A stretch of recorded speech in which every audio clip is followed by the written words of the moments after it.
Well, during this Lenten season, we have been considering different encounters people had with Jesus.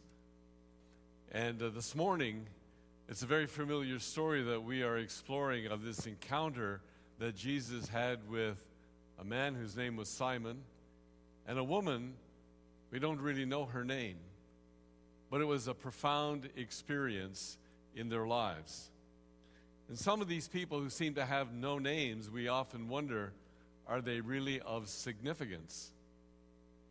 Some time ago, I read about a man who owned an antique shop, and it was full of all kinds of things that antique shops are full of. Knickknacks, junk, stuff people don't want. The list can go on and on.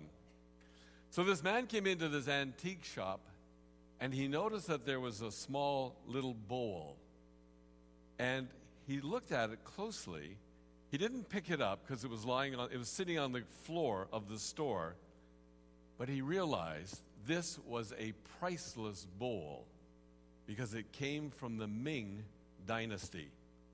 I know very little about China, China ware. I know a little bit about the country China, but China. But I understand if something is from the Ming Dynasty, you kind of have your retirement ticket in your pocket. He believed that the owner had no idea that this was a priceless little bowl that was sitting on the floor, because the owner had a cat drinking milk out of this bowl.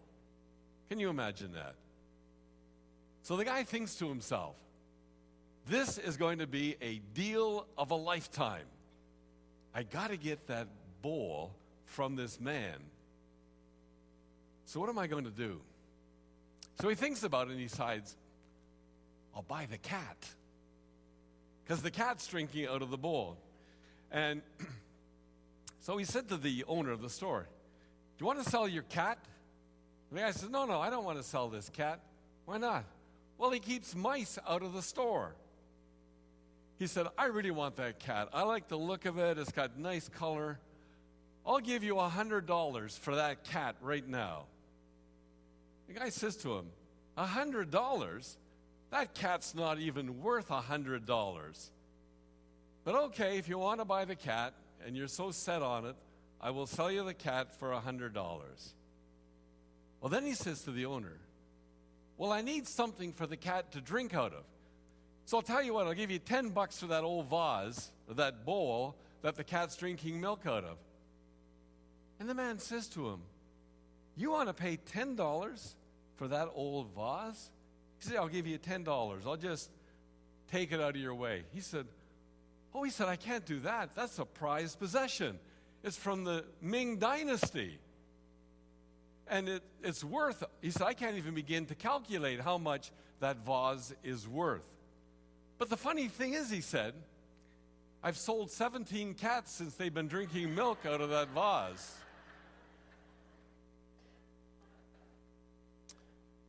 Isn't it interesting how we assign value to all kinds of different things in life? But the question I think we need to think about this morning as we consider this story that Jesus told is, how do we value people? Do we see them as priceless, created in the image and likeness of God and of incredible worth? When we value people, we often give them honor. We approach them and receive them in life in a way that says, you are significant and important. And if we ignore people, or push them aside, or dismiss them by demeaning them, we see them as of little value. In Jesus' day, there were a lot of different ways in which you could honor people, that you could show that they were of value, not only to God, but of value to you in life. And so, as we look at this story of Jesus, he was, in the sense, a traveling or a visiting rabbi. And the word rabbi just means teacher.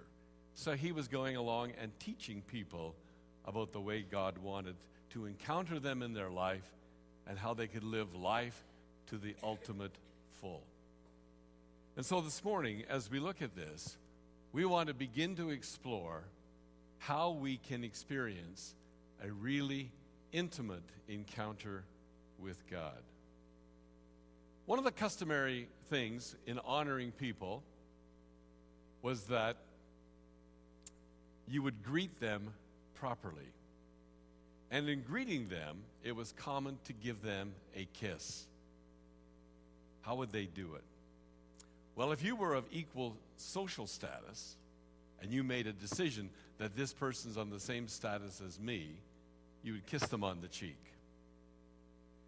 If it was a child or a student who was greeting someone else, they would often take them by the hand and sometimes kiss them on the hand or at least shake their hand. Not to do that, to either kiss the person on the cheek or on their hand, was a way of actually ignoring the person and saying, "You don't mean all that much to me." The second thing they would do to honor someone when they would come into their home was an act of foot washing. And that often transpired before the meal.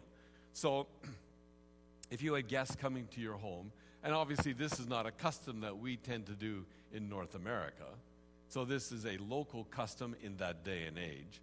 Someone would be coming in, they'd be walking the dusty roads, their feet would be hot because of the sandals that are open and there would be dirt on their feet. And the custom was, if the guest was someone that you considered to be of high status, that you really value that person, you as the host would actually wash their feet. However, if you didn't think they were that great, the job would be done by a servant. And if you didn't really care about the person, you could say to them, "Well, there's the basin, help yourself." Kind of do it on your own. So they would greet people, they would wash their feet, and then they would often put a bit of oil on their head. That was often an option, but you need to understand that in a hot climate, where deodorant had not yet been developed or discovered, this was a kind gesture for everybody within a certain geographical range, so that the person would have a pleasant smell about them. So Jesus comes to this house, and what happens?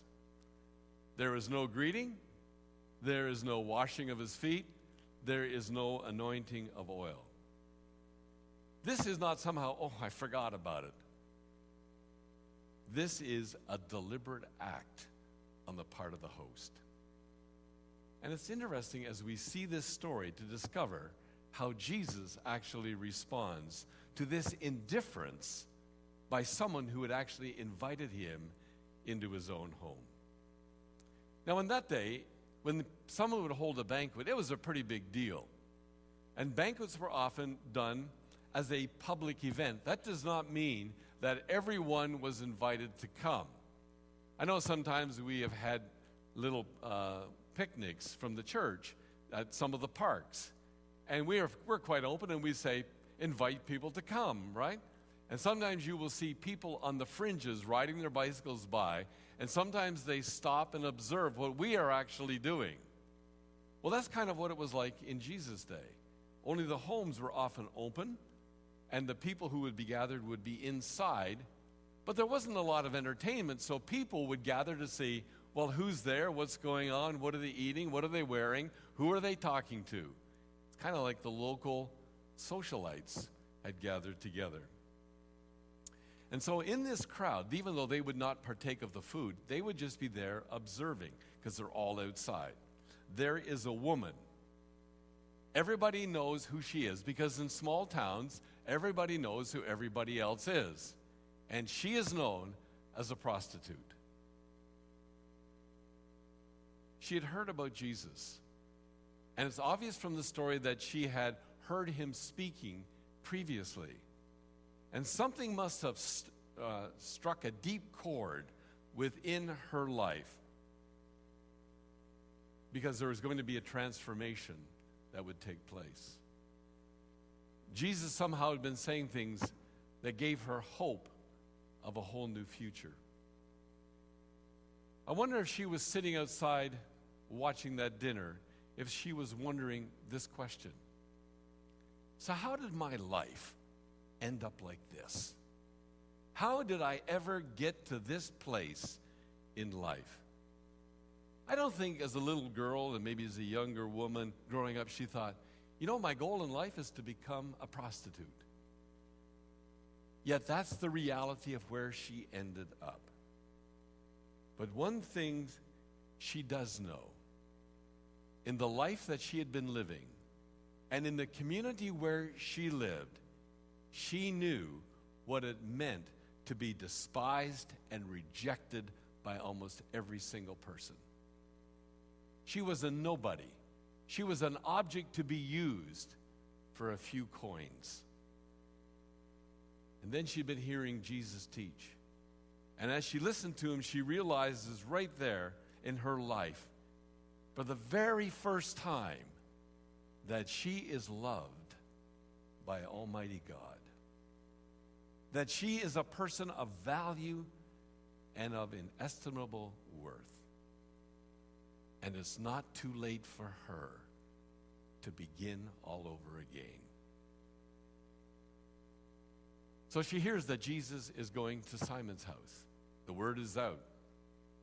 And she gathers up the courage, because let's face it, it would take a lot of courage for a person in her life position to be in a public setting and to be part of that crowd in the courtyard. But she decides, I'm going to go there and I am going to be present. And as she is there, she observes how Simon is actually treating Jesus. He's ignored. He's actually being insulted in a very subtle way. She wonders, why is that happening? And as she watches, she sees that Jesus accepts this humiliating treatment without any protest whatsoever. But there comes to a point that she can't stand it anymore. And we are told that she stood behind Jesus at his feet weeping. And she's weeping so much that her tears begin to fall on Jesus' feet. And she takes her hair and she starts to wipe his feet. And then she kisses his feet and she pours perfume on them. So imagine that scene starting to unfold. Just for a moment, kind of transport yourself back in time, 2,000 years. Be part of that crowd sitting outside that dinner party. She enters the dining area. Now she kneels at his feet. That takes courage, because she wasn't an invited guest and she stepped across the bounds. Her tears are flowing. Possibly tears of sadness from her past life and how she had been living.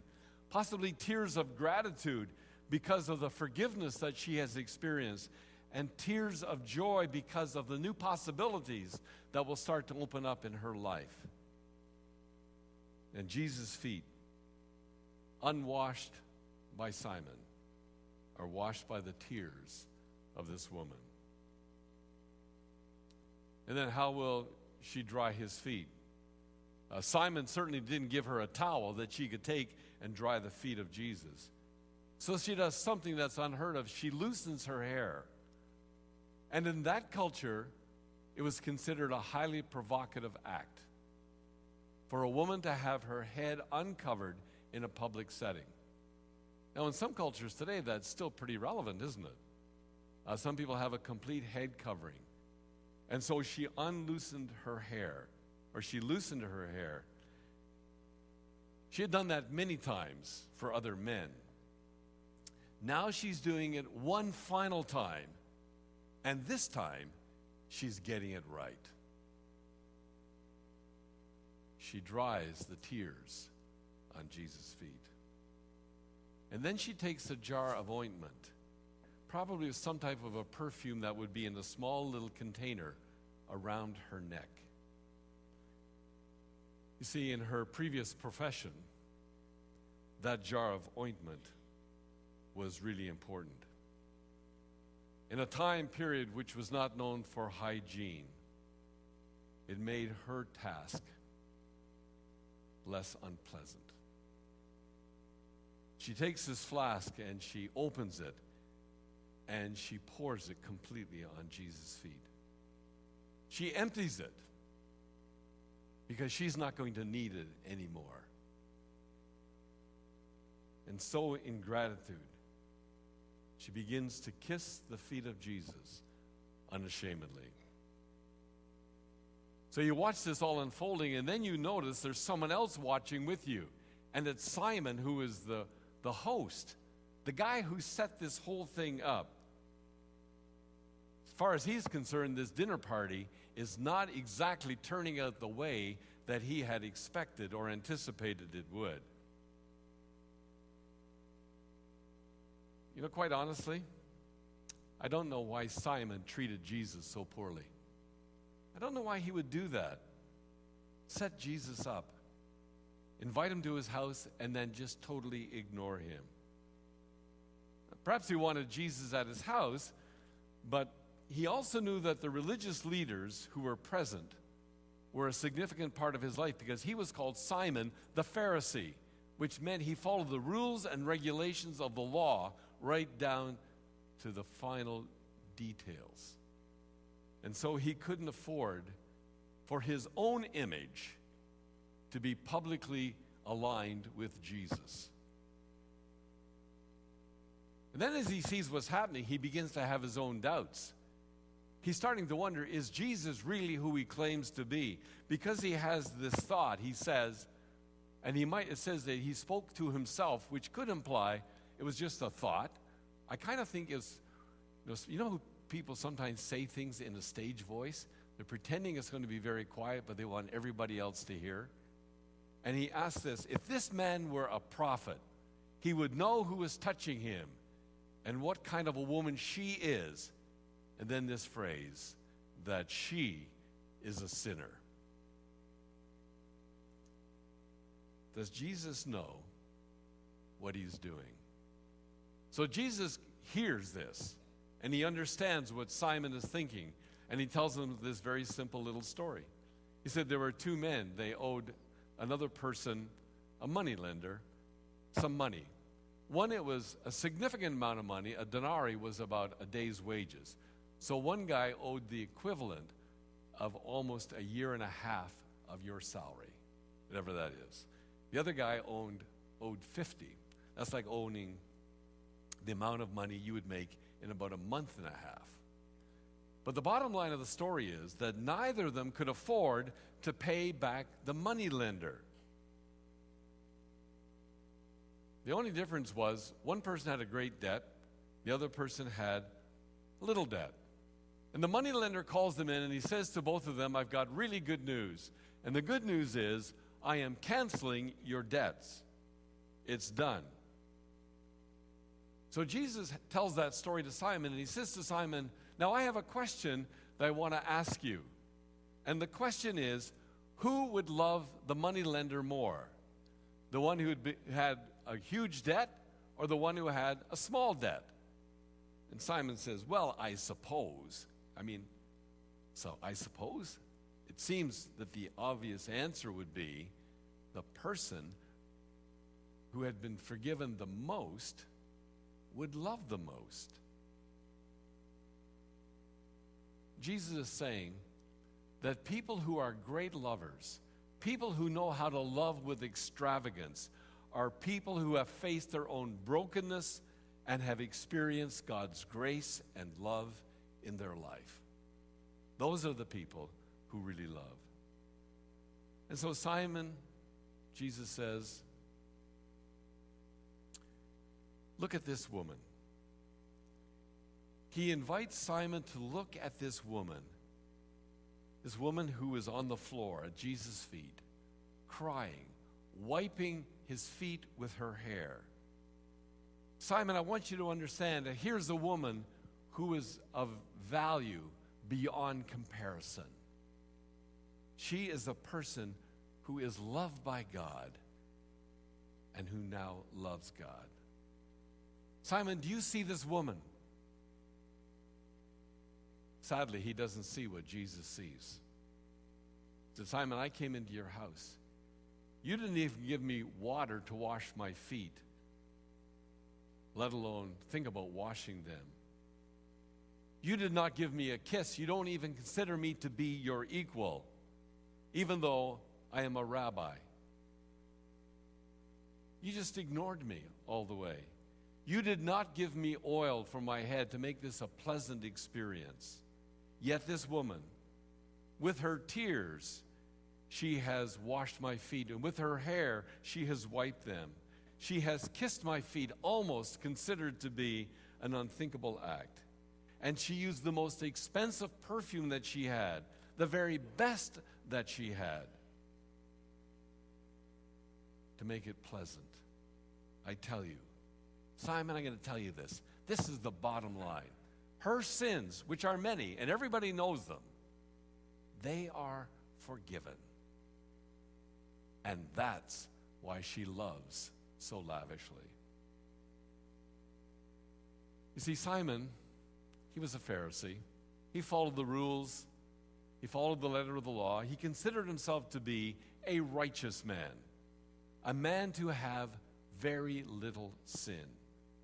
Or maybe socially, he had not been involved in things that this woman had, but his heart had grown tinier and tinier.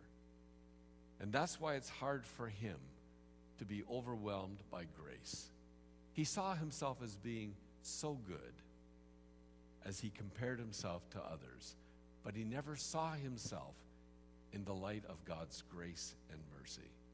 And so he saw himself just as a small debtor. He was not a big debtor. There was a commandment that Jesus gave, and it was simply this, and we sang it a few moments ago. Love the Lord your God with all your heart, your soul, and your mind, and your strength. We read that in the Gospel of Matthew. Jesus says that summarizes everything. If you love God with the totality of your being, that's all you got to do. Because now that will spill out into your relationships with others. And so if that's the greatest commandment, what is the greatest sin? So the greatest sin is the failure to follow the greatest commandment. The greatest sin is the failure to love God with your heart, your soul, your mind, and your strength. Jesus says, Simon, you need to realize you're the biggest debtor of all. If only Simon could see that about himself, he would fall to the floor like that woman. This woman comes to Jesus. Her life has been warped by her lifestyle of sin. She kneels before him with a contrite heart, and she experiences God's amazing love. Jesus said that to many people. He said it to tax collectors. He said it to unfaithful friends. He said it to a thief on the cross. He told it in the story of a prodigal son. And he's saying to Simon the very same message that he spoke to all of these people. If only Simon would receive God's love and grace, he would experience that intimacy with God that this woman experienced. And here's the best news of all. He's saying the same thing to you and to me. That's why Jesus went to the cross. And as we're in this Lenten season, we are reminded again of his amazing love for each one of us, that he, the Son of God, would take upon himself our sin so that we could be like that woman, never the same again, that our life can be transformed. Those who are forgiven much love much, and those who love little have been forgiven very little. And so to this woman, Jesus simply says, your faith has saved you. Go in peace. In her life, I think that woman had probably known many, many different kinds of emotions. Probably had known what it was like to be afraid. She'd experienced guilt and hurt and shame and loneliness. but she had never experienced peace. And Jesus says to her, "Go in peace." She is no longer under condemnation. You are now a child of God. And that's what God offers to us. That as we come to Him and say, "God, I need your grace in my life. I want to love you with my heart, my soul, my mind, and my strength. I want to be yours from this day on and in my tomorrows." That only happens through an intimate encounter with Jesus, who will change your life forever. Let's pray together.